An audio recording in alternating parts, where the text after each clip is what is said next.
1957-ലും 67-ലും Mavoor ഗാളിയോർ റയൺസും Toshiba ആനന്ദും പോലെയുള്ള പ്രസ്ഥാനങ്ങളും ഇന്നും നമ്മളിൽ പലർക്കും പരിചിതമല്ലാത്ത എണ്ണപ്പന കൃഷിയും ഇവിടെ കൊണ്ടുവന്ന സർക്കാരുകളുടെ നാടുകൂടിയാണ് കേരളം. സർ, ഇത്തരത്തിൽ മലയാളികളുടെ ജീവിതത്തെയും സൗകര്യങ്ങളെയും കൂടുതൽ മെച്ചപ്പെടുത്തി മുന്നോട്ട് കൊണ്ടുപോകാൻ നമുക്ക് ഒരുമിച്ച് സാധിക്കും. അതിനുള്ള ദിശാസൂചകങ്ങളായ പദ്ധതികളും പ്രഖ്യാപനങ്ങളുമാണ് ബജറ്റിൽ ഉൾക്കൊള്ളിച്ചിട്ടുള്ളത്. വരുന്ന തലമുറകൾക്ക് കൂടി വേണ്ടി ഈ നാടിനെ കൂടുതൽ മികവുറ്റതാക്കാൻ നമുക്ക് ഒരുമിച്ച് മുന്നേറാം.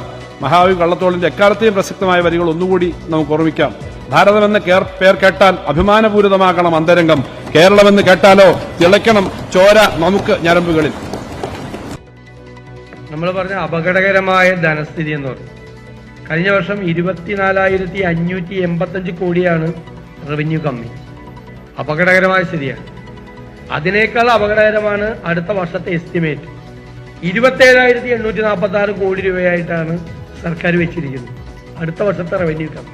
അതായത് ഈ ഭീകരമായ ധനസ്ഥിതി അടുത്ത വർഷവും തുടരുമെന്നാണ്.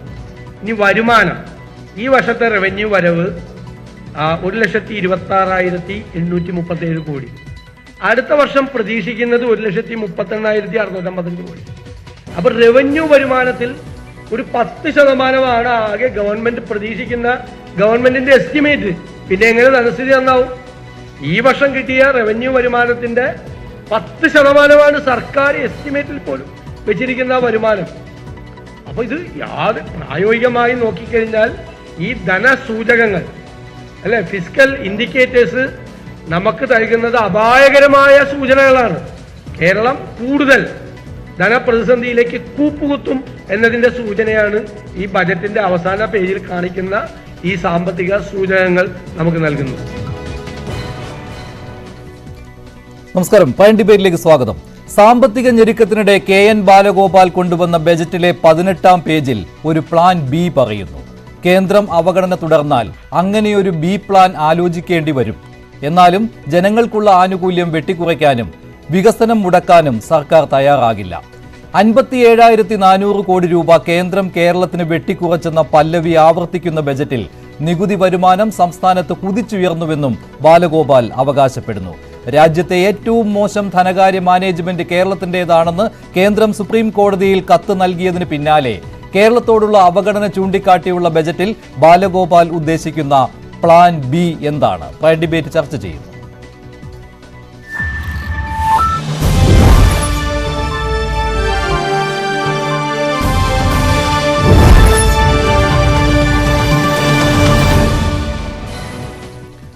പ്രൈം ഡിബേറ്റിൽ CPM വക്താവ് ശ്രീ KS അരുൺകുമാർ, BJP വക്താവ് ശ്രീ S സുരേഷ്, സാമ്പത്തിക വിദഗ്ധ ശ്രീമതി മേരി ജോർജ് എന്നിവരാണ് ചേരുന്നത്. ആദ്യം ശ്രീ KS അരുൺകുമാർ, ഇൻട്രോയിൽ ഞാൻ പറഞ്ഞതുപോലെ 18-ാം പേജിൽ പറയുന്നുണ്ട് ഒരു പ്ലാൻ ബിയെ കുറിച്ച്. പക്ഷേ ഈ പ്ലാൻ ബി എന്താണ് എന്നുള്ളത് സ്വാഭാവികമായിട്ടും ഈ ബജറ്റ് കേൾക്കുന്ന ജനങ്ങൾക്കുണ്ടാകുന്ന ഒരു സംശയമാണല്ലോ. അതിനെക്കുറിച്ച് പക്ഷേ ഒരു സൂചനയും നൽകിയിട്ടുമില്ല. എന്തിനാണ് ഇങ്ങനെ ഒരു പ്ലാൻ ബി ആലോചിക്കുന്നത് ഇപ്പോൾ?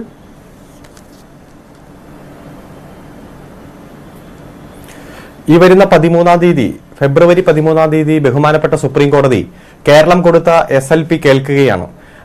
ആർട്ടിക്കിൾ 293 അനുസരിച്ച് സംസ്ഥാനവും കേന്ദ്രവും തമ്മിലുള്ള ധനപരമായ കാര്യങ്ങളിൽ ഉള്ള ഒരു മാനദണ്ഡം നിശ്ചയിച്ചു തരണം എന്നതാണ് ഈ കേസിന്റെ പ്രധാനപ്പെട്ട ലക്ഷ്യം. ആർട്ടിക്കിൾ 268 മുതൽ മുകളിലേക്ക് സംസ്ഥാനവും കേന്ദ്രവും തമ്മിലുള്ള ധനപരമായിട്ടുള്ള കാര്യങ്ങളുമായി ബന്ധപ്പെട്ടുകൊണ്ടാണ് വ്യക്തമാക്കുന്നത്. ഇപ്പോൾ കേന്ദ്ര ഗവൺമെന്റ് നൽകിക്കൊണ്ടിരിക്കുന്ന ഒരു നികുതിയുമായി ബന്ധപ്പെട്ടുകൊണ്ട് അല്ലെങ്കിൽ ഒരു സഹായവുമായി ബന്ധപ്പെട്ടുകൊണ്ട് ആ സഹായവുമായി ബന്ധപ്പെട്ടുകൊണ്ട് നിബന്ധനകൾ വയ്ക്കാൻ കേന്ദ്ര ഗവൺമെന്റിന് അധികാരമുണ്ട്. ബഡ്ജറ്റിന് പുറത്ത് സംസ്ഥാനം തന്നെ കണ്ടെത്തുന്ന പണവുമായി ബന്ധപ്പെട്ടുകൊണ്ട് കേന്ദ്ര ഗവൺമെന്റ് അടിക്കടി നിബന്ധനകൾ വയ്ക്കുന്നത് ഒരു കേരളത്തിന്റെ സംസ്ഥാനത്തിന്റെ പദവിയിലുള്ള ഇടപെടലാണ് എന്ന് സൂചിപ്പിച്ചുകൊണ്ട് തന്നെയാണ് SLP ഫയൽ ചെയ്തിരിക്കുന്നത്. ആ SLPയുടെ വിശദമായിട്ടുള്ള വാദം കേൾക്കലാണ് 13-ാം തീയതി സുപ്രീം കോടതി നിശ്ചയിച്ചിരിക്കുന്നത്. അപ്പോൾ പ്രധാനമായും 2018 ഇറക്കിയ സർക്കുലർ, 2021 വന്ന സർക്കുലർ, കിഫ്ബിയെയും അതുപോലെ പെൻഷൻ ഫണ്ട് ബോർഡിനെയും എല്ലാം പ്രത്യേക നിബന്ധനകൾക്കിടയിലേക്ക് ഉൾപ്പെടുത്തി അവരെടുത്ത കടം കൂടി സംസ്ഥാനത്തിന്റെ കടത്തിന്റെ ഭാഗമായി ഉൾപ്പെടുത്തിയതെല്ലാം സുപ്രീം കോടതിയിൽ ചോദ്യം ചെയ്തിട്ടുണ്ട്. അപ്പോൾ അതിൽ സുപ്രീം കോടതിയുടെ വിധി വരുന്നത് അനുകൂലമായി വരുമെന്ന പ്രതീക്ഷ തന്നെയാണ് സംസ്ഥാന ഗവൺമെന്റിനുള്ളത്. പക്ഷേ അതോടൊപ്പം തന്നെ കഴിഞ്ഞ കുറെ നാളുകളായി മുഖ്യമന്ത്രിയും ധനകാര്യമന്ത്രിയും അതുപോലെ തന്നെ CPM നേതാക്കളും പറയുന്ന കാര്യമുണ്ട്, ഈ 57,400 കോടി രൂപയുടെ കാര്യം. അത് പറഞ്ഞ് ജനങ്ങളിലേക്ക് അടിച്ചേൽപ്പിക്കുന്ന രീതിയിലുള്ള ഒന്നാണ്. അതിന് ധനമന്ത്രി ബാലഗോപാൽ ബജറ്റ് പ്രസംഗത്തിൽ കൃത്യമായിട്ട് ആവർത്തിക്കുന്നുമുണ്ട്. 24-ാം പേജിൽ അദ്ദേഹം പറയുന്നുണ്ട്, ഈ സംസ്ഥാനത്തിന് ലഭിക്കേണ്ട കേന്ദ്ര വിഹിതത്തിൽ 57,400 കോടി രൂപയുടെ വെട്ടിക്കുറവ് വരുത്തിയത് സംബന്ധിച്ച് മുൻപ് തന്നെ പറഞ്ഞിട്ടുള്ളതാണ്. എന്നിട്ട് അത് പറഞ്ഞിട്ട് അതിപ്പോൾ ജനങ്ങൾക്കത് ബോധ്യമായിട്ടുണ്ടല്ലോ എന്ന്, അതായത് പറഞ്ഞ് ബോധ്യമാക്കിയിരിക്കുകയാണല്ലോ. എവിടെയാണ് ഈ 57,400 കോടി രൂപ ശ്രീ KS അരുൺകുമാർ? എന്തിനാണ് ഈ രീതിയിലുള്ള കള്ളങ്ങൾ പറഞ്ഞ് പറ്റിക്കുന്നത്? കൃത്യമായ ധനകാര്യ വിവരങ്ങൾ ഉൾപ്പെടുത്താമല്ലോ ബജറ്റിലും. എന്തിനാണ് ഇത്തരത്തിലുള്ള ഈ ആവശ്യമില്ലാത്ത കാര്യങ്ങൾ ഉൾപ്പെടുത്തുന്നത്? കൃത്യമായ കാര്യങ്ങൾ പറഞ്ഞാൽ എന്താണ് ജനങ്ങൾക്ക് മനസ്സിലാകില്ല എന്ന് കരുതിയാണോ? അത് കൃത്യമായിട്ടുള്ള കാര്യങ്ങൾ തന്നെയാണെന്ന് എത്ര തവണ നമ്മൾ ചർച്ചയിൽ പങ്കെടുത്ത് സൂചിപ്പിച്ചതാണ്. അത് കഴിഞ്ഞ തവണ സംസ്ഥാന ഗവൺമെന്റിന് കിട്ടിയ തുകയിൽ നിന്ന് ഈ തവണ ഉണ്ടായിട്ടുള്ള കുറവ്, ആ കുറവിലാണ് 57,400 കോടി എന്ന് സൂചിപ്പിച്ചത്. കഴിഞ്ഞ ബഡ്ജറ്റിന്റെ അടങ്കൽ തുക 1.42 ലക്ഷം കോടി രൂപയായിരുന്നു. അപ്പൊ ആ സമയത്ത് കേന്ദ്രത്തിൽ നിന്ന് കിട്ടിയ ആ വരുമാനം വിഹിതം, ആ വിഹിതത്തിൽ ഉണ്ടായിട്ടുള്ള കുറവ് പ്രധാനമായിട്ടും 4 ഹെഡുകളിൽ. ഒന്ന്, GST നഷ്ടപരിഹാരവുമായി ബന്ധപ്പെട്ടുകൊണ്ട് 5 വർഷം നിശ്ചയിച്ചതായിരുന്നു. അത് 2-3 വർഷം കൂടി എക്സ്റ്റെൻഡ് ചെയ്യണമെന്ന് GST കൗൺസിലടക്കം എല്ലാ സംസ്ഥാനങ്ങളും, BJP ഭരിക്കുന്ന സംസ്ഥാനങ്ങൾ ഉൾപ്പെടെ ആവശ്യപ്പെട്ടതാണ്. ആ GST നഷ്ടപരിഹാരത്തിന്റെ ഭാഗമായി കിട്ടിക്കൊണ്ടിരുന്ന തുക, അതിലുണ്ടായിട്ടുള്ള കുറവ്, അതോടൊപ്പം തന്നെ ധനവിഹിതവുമായി ഈ വിഷയം നമ്മൾ മുമ്പും ചർച്ച ചെയ്തിട്ടുള്ളതാണ്. എന്നിട്ട് നിങ്ങൾക്ക് മാത്രം എന്തുകൊണ്ട് ബോധ്യമാകുന്നില്ല? ഇതിനി ഇല്ല, ഒരു സഹായം ഇനി ഇല്ല എന്ന് പറയുന്നത് എങ്ങനെയാണ് അത് വെട്ടിക്കുറയ്ക്കലാവുക? അവിടെ നിങ്ങൾ ഒറ്റയടിക്ക് ആ ഹെഡിൽ ഉൾപ്പെടുത്തിയിരിക്കുന്നത് എത്രയാണ്? ഈ എന്തുകൊണ്ടാണ് ഈ GST നഷ്ടപരിഹാരം നിർത്തലാക്കിയതിനെ തുടർന്ന് 12,000 കോടി രൂപ കേരളത്തിന് വെട്ടിക്കുറച്ചു എന്ന്. അതെങ്ങനെ വെട്ടിക്കുറവായി വരും? അങ്ങനെ ഒരു തീരുമാനമേ ഇല്ലല്ലോ. GST നഷ്ടപരിഹാരം നൽകുവാനുള്ള തീരുമാനം അവസാനിച്ചിരിക്കുകയാണല്ലോ കഴിഞ്ഞ ജൂണിൽ തന്നെ. പിന്നെ ഇല്ലാത്ത ഒരു കാര്യം എങ്ങനെ കിട്ടും ശ്രീ KS അരുൺകുമാർ? അതാണ് ഞാൻ പറഞ്ഞത്, കൃത്യമായ ധനകാര്യ വിവരങ്ങൾ ഉൾപ്പെടുത്തിയാൽ എന്തായിരുന്നു കുഴപ്പമെന്ന്. ഒന്നാമത്തെ കാര്യം ഇതാണ്, ഈ GSTയുടെ കാര്യമാണ്. അതെന്തിനാണ് അത് വീണ്ടും ആവർത്തിച്ച് ഇതിൽ ഉൾപ്പെടുത്തുന്നത്, ബജറ്റിൽ ഉൾപ്പെടുത്തുന്നത്? മിസ്റ്റർ മഞ്ജുഷ്, വളരെ കൃത്യമായിട്ടുള്ള ഒരു ബഡ്ജറ്റ്, അതായത് ജനങ്ങൾക്ക് യാതൊരു തരത്തിലുള്ള നികുതിപരമായിട്ടുള്ള ഭാരിച്ച ഉത്തരവാദിത്വം കൊടുക്കാതെ സംസ്ഥാനത്തിന്റെ എല്ലാ മേഖലയും ടച്ച് ചെയ്ത ഒരു ബജറ്റ് അവതരിപ്പിച്ചിട്ട് ആ 2.5 മണിക്കൂർ നിന്ന ബജറ്റ് പ്രസംഗത്തെക്കുറിച്ചുള്ള ഒരു നല്ല കാര്യങ്ങളും ചർച്ച ചെയ്യാതെ നിങ്ങൾ ബജറ്റുമായി ബന്ധപ്പെട്ടുകൊണ്ട് കഴിഞ്ഞ അല്ലെങ്കിൽ 2-3-4 മാസമായി നമ്മൾ ചർച്ച ചെയ്തുകൊണ്ടിരിക്കുന്ന വിഷയം, താങ്കളുടെ സംശയം ദൂരീകരിക്കപ്പെട്ടിട്ടില്ല എന്ന് പറഞ്ഞുകൊണ്ട് അതിൽ തന്നെ കേന്ദ്രീകരിക്കുകയാണ്. ഞാൻ സൂചിപ്പിച്ചല്ലോ, കേന്ദ്ര വിമർശനമാണ് ഈ ബജറ്റിലെ കാതൽ എന്നതുകൊണ്ടാണ് അങ്ങനെ പറയാൻ താല്പര്യപ്പെടുന്നത്. ഈ ബജറ്റിന്റെ കാതൽ അത് തന്നെയാണല്ലോ. ഏറെ പേജുകൾ അതിനുവേണ്ടി ചെലവാക്കിയിട്ട് ഒരു കുഴപ്പവുമില്ല. പക്ഷെ അത് കൃത്യമായി ബുദ്ധിമുട്ട് എനിക്കൊരു ബുദ്ധിമുട്ടില്ല. കേന്ദ്രം അവഗണിച്ചിട്ടുണ്ടെങ്കിൽ ആ അവഗണന ഏതൊക്കെ ഹെഡിലാണെന്ന് കൃത്യമായി രേഖപ്പെടുത്തിയാൽ അത് ബോധ്യമാകും. ഇതങ്ങനെയല്ലല്ലോ. കിട്ടാനില്ലാത്ത ഒരു കാര്യം, 12,000 കോടിയുടെ കാര്യം എവിടെയെങ്കിലും ആവശ്യപ്പെട്ടിട്ടുണ്ടോ? ഈ 12,000 കോടിയുടെ കാര്യം, GST നഷ്ടപരിഹാരം 12,000 കോടി രൂപ കേരളത്തിന് കിട്ടാനിരിക്കുകയാണോ ശ്രീ KS അരുൺകുമാർ?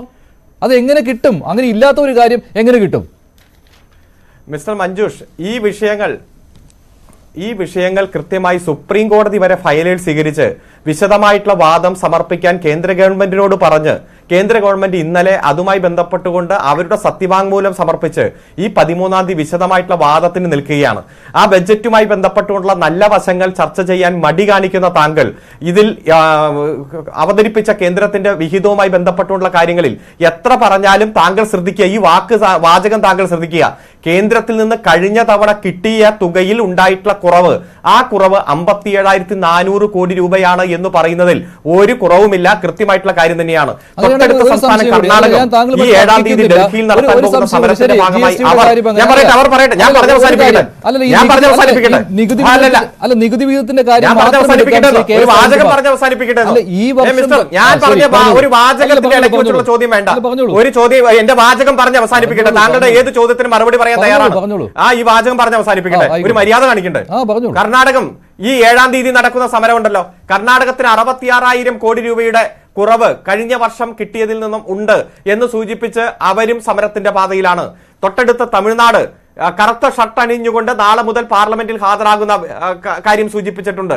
അപ്പോൾ പ്രത്യക്ഷമായി കേന്ദ്രത്തിന്റെ ഇടപെടലിന്റെ ഭാഗമായി കേന്ദ്രത്തിൽ നിന്നും കിട്ടിക്കൊണ്ടിരുന്ന വിഹിതത്തിനുണ്ടായിട്ടുള്ള കുറവ്, ആ കുറവിനെ കൃത്യമായി അഡ്രസ് ചെയ്തുകൊണ്ട് തന്നെയാണ് ജനങ്ങൾക്ക് മുന്നിൽ നന്നായി വിശദീകരിച്ച് അവരെ ബോധ്യപ്പെടുത്തിക്കൊണ്ട് തന്നെയാണ് ഈ ബഡ്ജറ്റിലേക്ക് കടന്നുകൊണ്ടിരിക്കുന്നത്. ഈ ബഡ്ജറ്റിന്റെ ഏറ്റവും പോസിറ്റീവായിട്ടുള്ള നിരവധി വശങ്ങൾ എല്ലാവരും ചർച്ച ചെയ്യുമ്പോൾ താങ്കൾ അതൊന്നും കാണാതെ ഈ ബഡ്ജറ്റിനെ അങ്ങ് അടക്കെ തള്ളി പറയുന്ന സമീപനം ഒന്നും സ്വീകരിക്കേണ്ട. അതൊക്കെ ജനങ്ങൾക്ക് മനസ്സിലാവും. പറയുന്ന കാര്യങ്ങൾ ചർച്ച ചെയ്യേണ്ടി വരും. പ്ലാൻ ബി എന്നുള്ളത് പ്രധാനമാണ്. ആദ്യമായാണ് ഒരു ബജറ്റിൽ എനിക്ക് തോന്നുന്നത് ഇങ്ങനെ ഒരു പ്ലാൻ ബി വേണ്ടി വരുമെന്ന് പറയുന്നത്. ഇവിടെ തന്നെ ഈ 12,000 കോടി GST നഷ്ടപരിഹാരം, ശരി, സാഹചര്യമാണ് കേരളത്തിലുള്ളത്. ശരി, ഞാൻ പറയട്ടെ, ഈ നികുതി വിഹിതത്തിന്റെ കാര്യം തന്നെ പറഞ്ഞു. ഇത്തവണ നികുതി വിഹിതമായിട്ട് എത്ര പണം കിട്ടുമെന്നാണ് താങ്കൾ മനസ്സിലാക്കിയിട്ടുള്ളത്? ഞാൻ മനസ്സിലാക്കിയിട്ടുള്ളത് 23,000 കോടി രൂപ കേന്ദ്ര പൂളിൽ നിന്ന് സംസ്ഥാനത്തിനുള്ള നികുതി വിഹിതമായിട്ട് കിട്ടും എന്നാണ്. തെറ്റുണ്ടെങ്കിൽ താങ്കൾക്ക് തിരുത്താം. കഴിഞ്ഞ സാമ്പത്തിക വർഷം 2022-23 കിട്ടിയത് 18,260 കോടി രൂപയാണ്. അതായത് കഴിഞ്ഞ തവണത്തേക്കാൾ 5,000 കോടി രൂപ കൂടുതലായിട്ട് കേന്ദ്ര പൂളിൽ നിന്ന് കേരളത്തിന് കിട്ടും. തെറ്റുണ്ടെങ്കിൽ താങ്കൾക്ക് തിരുത്താം.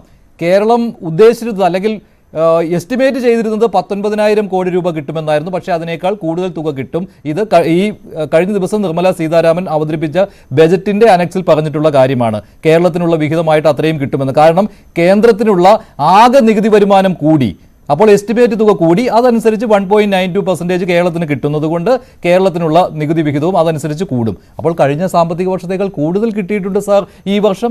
ഇതുവരെ ജനുവരി വരെ കിട്ടിയത് 15,789 കോടിയാണ്. ഇനി ഗഡു കിട്ടുവാൻ ബാക്കി കിടക്കുകയാണല്ലോ. അതും കൂടെ കൂട്ടിയാണ് ഞാൻ ഈ 23,000-ന്റെ കണക്ക് പറഞ്ഞത്. 23,000 കോടിയുടെ. ശരി, താങ്കൾക്ക് പറയാം. ഞങ്ങളെ സംബന്ധിച്ചിടത്തോളം 4 ഹെഡിൽ, അതായത് GST നഷ്ടപരിഹാരം എക്സ്റ്റെൻഡ് ചെയ്ത് വേണം. അതോടൊപ്പം തന്നെ കേരളത്തിലുള്ള വിഹിതം വെട്ടിക്കുറച്ച ശതമാനം 3.89 നിന്ന് 1.92 വെട്ടിക്കുറച്ചതിന്റെ മാനദണ്ഡങ്ങളിലുള്ള പ്രശ്നം, റവന്യൂ ഡെഫിഷ്യൻസി ഫണ്ട് കണക്ക് കൂട്ടിയതിലുള്ള പ്രശ്നങ്ങൾ, അതോടൊപ്പം തന്നെ കടമെടുക്കാനുള്ള തോത്, അത് കേന്ദ്രത്തിനും മറ്റ് സംസ്ഥാനങ്ങൾക്കുമെല്ലാം വ്യത്യസ്തമായിരിക്കെ കേരളത്തിന്റെ മാത്രം കടം കുറച്ചതുമായി ബന്ധപ്പെട്ടുള്ള പ്രശ്നം, അതോടൊപ്പം തന്നെ കിഫ്ബിയെയും പെൻഷൻ ഫണ്ട് ബോർഡിനെയും അവരുടെ കടത്തെ സംസ്ഥാനത്തിന്റെ കടമായി കണക്ക് കൂട്ടാൻ കേന്ദ്രം 2018-ലും 2021-ലും നടത്തിയ ഇടപെടലുകൾ, ഈ വിഷയങ്ങളെ ചോദ്യം ചെയ്തുകൊണ്ട് സുപ്രീം കോടതിയിൽ ആദ്യമായി ഒരു സൂട്ട് കൊടുക്കുകയും അതിന്റെ പ്രൊസീഡിംഗ്സ് നടക്കുകയും ചെയ്യുകയാണ്. ഞങ്ങൾക്ക് കുറച്ച് നാളായി ഇവിടെ കേന്ദ്രത്തോട് പലതരത്തിലുള്ള നിവേദനം കൊടുത്തു, ചർച്ചകൾ സംഘടിപ്പിച്ചു, പ്രതിഷേധങ്ങൾ സംഘടിപ്പിച്ചു. ഇപ്പൊ ഡൽഹിയിൽ പോയി പ്രതിഷേധം 8-ാം തീയതി നടത്തുന്നതോടൊപ്പം തന്നെ നിയമപരമായിട്ടുള്ള പോരാട്ടം നടത്തും. അപ്പൊ അതുകൊണ്ട് ഞങ്ങൾ കൃത്യമായി തന്നെ രാഷ്ട്രീയപരമായിട്ടും നിയമപരമായിട്ടും നീങ്ങാൻ തീരുമാനിച്ചിരിക്കുകയാണ്. പരമാവധി നികുതി പിരിവ് ശക്തിപ്പെടുത്തി ഏറ്റവും മികച്ച ബഡ്ജറ്റ് കേട്ടോ. താങ്കൾ അത് മനസ്സിലാക്കിയിട്ടുണ്ടോ എന്ന് എനിക്കറിയില്ല. കേന്ദ്ര പൂളിൽ നിന്നുള്ള നികുതി വിഹിതം കൂടും കഴിഞ്ഞ തവണത്തേക്കാൾ കേട്ടോ. അത് താങ്കൾ മനസ്സിലാക്കിയിട്ടുണ്ടോ എന്ന് എനിക്കറിയില്ല. താങ്കൾ അതിന് മറുപടി പറഞ്ഞില്ല, അതുകൊണ്ടാണ്. കൂടേണ്ടി വരുമല്ലോ, കാരണം അതനുസരിച്ചിട്ടാണല്ലോ കേരളത്തിൽ നിന്ന് പിരിച്ചുകൊണ്ട് പോകുന്നത്. കേരളത്തിൽ നിന്ന് പിരിച്ചു മാത്രമാണോ ഇങ്ങോട്ട് കൊണ്ടുപോകുന്ന പണത്തിന്റെ ആ ശതമാനം കേന്ദ്ര പൂളിലേക്ക് പോയിട്ട് അതിൽ നിന്ന് 42% സംസ്ഥാനങ്ങൾക്കായി വീതിക്കുമ്പോൾ അതിൽ നിന്ന് 1.92 ആണ് കേരളത്തിന് കിട്ടുന്നത്. ശ്രീ KS അരുൺകുമാർ, അപ്പോൾ ആകെ നികുതി വരുമാനം കുറഞ്ഞിട്ടുണ്ടോ കേന്ദ്രത്തിൽ നിന്ന് എന്ന് ചോദിച്ചാൽ 35-ആയി 29-ആയി മാറി. ഇല്ല, അതൊക്കെ മാറിയില്ല. 42 ഇപ്പോഴും. 35, 43 പിന്നെ 42, ഇപ്പോഴും 42 തന്നെയാണ് ശ്രീ KS അരുൺകുമാർ കേന്ദ്ര പൂളിൽ നിന്നുള്ള. അതിൽ മാറ്റമൊന്നുമില്ല. അല്ല, വിവിധ ഹെഡുകളിൽ റവന്യൂ വരുമാനത്തിന്റെ കാര്യത്തിലായാലും റവന്യൂ വിഹിതത്തിന്റെ കാര്യത്തിലായാലും കേന്ദ്രത്തിൽ നിന്ന് കിട്ടാനുള്ള വിഹിതത്തിലുള്ള കൃത്യമായിട്ടുള്ള വിഷയങ്ങൾ അത് കേന്ദ്രത്തെ അഡ്രസ് ചെയ്തിട്ടുണ്ട്. പരമോന്നത നീതിപീഠത്തെ അഡ്രസ് ചെയ്തിട്ടില്ല. അങ്ങനെ പ്രതിസന്ധി ഉണ്ടെങ്കിലും ഈ കേരളത്തിൽ ഒരു തരത്തിലും അത് ബാധിക്കാത്ത തരത്തിലുള്ള പോയിട്ടില്ല. അങ്ങനെ ഒരു നിവേദനം പോയിട്ടില്ല. ഏറ്റവും നമ്മുടെ VD സതീശൻ പ്രതിപക്ഷ നേതാവ് പറയുന്ന ഒരു കണക്കുണ്ടല്ലോ, 3,100 ആണോ 4,100 ആണോ അത്രയും കോടി രൂപയെ കേരളത്തിന് കിട്ടാനുള്ളൂ എന്ന്. അതിനപ്പുറം ഒരു നിവേദനം പോയിട്ടില്ലല്ലോ, ഇവിടെ നിന്ന് ഒഫീഷ്യലായിട്ട് പോയിട്ടില്ലല്ലോ. അല്ല, സുപ്രീം കോടതി പോയിട്ടുണ്ട്. അല്ലല്ല, 22/7/2022 ധനകാര്യമന്ത്രി വിശദമായിട്ടുള്ള കത്ത് കേന്ദ്രത്തിന് അയച്ചു. അതോടൊപ്പം തന്നെ മുഖ്യമന്ത്രി പ്രധാനമന്ത്രിക്ക് കത്തെഴുതിയത് 19/1/2023 ഈ വിഷയങ്ങളൊക്കെ കേന്ദ്രത്തെ നന്നായി ബോധിപ്പിച്ചിട്ടുണ്ട്. ആ കത്തുകളടക്കം സുപ്രീം കോടതിയിലുള്ള സൂട്ടിന്റെ ഭാഗമായി പ്രൊഡ്യൂസ് ചെയ്തിട്ടുണ്ട്. പ്രതിപക്ഷ നേതാവ് പറയുന്നതാണ് താങ്കൾക്ക് വേദവാക്യമെങ്കിൽ താങ്കൾ അത് സ്വീകരിച്ചോ. ഞാൻ താങ്കളെ വാക്കുകൊണ്ട് താങ്കൾ അത് വിശ്വസിച്ചോ? ഞങ്ങൾക്ക് ജനങ്ങളെ ബോധ്യപ്പെടുത്തിയാൽ നികുതി വരുമാനത്തിലും കുറവ് വന്നിട്ടില്ല. ഈ പറയുന്ന GST നഷ്ടപരിഹാരം ഇല്ലല്ലോ. പിന്നെ അതിന്റെ ഈ 12,000 കോടിയുടെ കണക്ക് പറഞ്ഞിട്ട് കാര്യമില്ല. ശരി, താങ്കളിലേക്ക് വരാം. ശ്രീമതി മേരി ജോർജ്, താങ്കൾ എന്താണ് മനസ്സിലാക്കുന്നത്? കടമെടുക്കാനുള്ള തോതിലും കുറവ് വന്നിട്ടില്ല എന്നായിരിക്കും. ഏതാണ് കടമെടുക്കാനുള്ള തോതിലും കുറവ് വന്നിട്ടില്ല എന്നായിരിക്കും താങ്കളുടെ വാദം. അതൊരു മികച്ചൊരു ധനകാര്യ മാനേജ്മെന്റ് ആയിരിക്കണം. അല്ലാതെ ഈ കടം വാങ്ങി കൂട്ടാൻ ഏതെങ്കിലും സംസ്ഥാനത്തെ കേന്ദ്രം അനുവദിക്കുമോ ശ്രീ KS അരുൺകുമാർ? അതിനൊക്കെ പ്രത്യേക മാനദണ്ഡമുണ്ട്. GSDP-യുടെ 3% എന്നുള്ളത് മാനദണ്ഡമാണ്. അതിനുള്ളിൽ കടം വാങ്ങണം. അല്ലാതെ കടം വാങ്ങി ചെലവ് വഹിക്കാനല്ല. അല്ല, ഞാൻ ചോദിക്കട്ടെ, കേന്ദ്രത്തിന്റെ കടത്തിന്റെ കാര്യമായിരിക്കും പറയുന്നത്. NDA സർക്കാർ വരുമ്പോ എത്രയായിരുന്നു കടം? ഇപ്പൊ എത്രയാണ് രാജ്യത്തിന്റെ കടം? ഇവിടെ മാനദണ്ഡം ഏത് സംസ്ഥാനമാണ് കടമെടുക്കുന്നത്? ഏത് സംസ്ഥാനമാണ് കടമെടുക്കുന്നത്? കേന്ദ്രത്തിന്റെ കടം 51 ലക്ഷം കോടിയായിരുന്നു. ഇപ്പൊ 206 ലക്ഷം കോടി. സംസ്ഥാനങ്ങൾക്ക് കടമെടുക്കുന്നതിനൊരു പരിധിയുണ്ട്. അതിനുള്ളിൽ തന്നെ കാര്യങ്ങൾ നിർവഹിക്കണം. അതിനാണ് പറയുന്നത് ധനകാര്യ മാനേജ്മെന്റ് എന്ന്. പോലെ കടമെടുക്കാൻ പറ്റില്ല. അതെ, പ്രതിപക്ഷ നേതാവ് എഴുതിയ വാചകം കൊണ്ട് ചർച്ചയ്ക്ക് ഇരുന്ന ഇതൊക്കെ സംഭവിക്കും.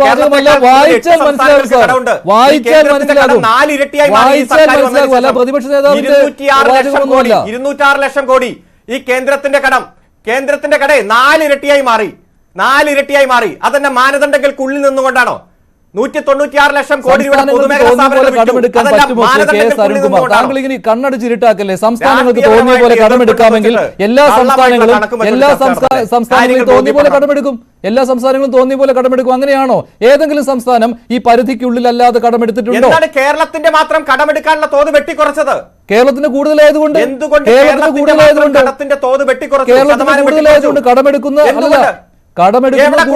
എവിടെ കൂടുതല്? മറ്റ് സംസ്ഥാനങ്ങളുമായിട്ട് താരതമ്യപ്പെടുത്ത്. ദേശീയപാത അതോറിറ്റിയുടെ കടം എത്രയാ? 12 ലക്ഷം കോടി രൂപ. അതെന്താണ് കേന്ദ്രത്തിന്റെ കടത്തിൽ പെടാത്തത്? കിഫ്ബിയുടെ കടം മാത്രം എങ്ങനെ പെടും? കിഫ്ബി പോലെ അതേ സമാനമായിട്ടുള്ള സാഹചര്യം മറ്റു സംസ്ഥാനങ്ങളിലുള്ള ഏജൻസി ഉണ്ടല്ലോ.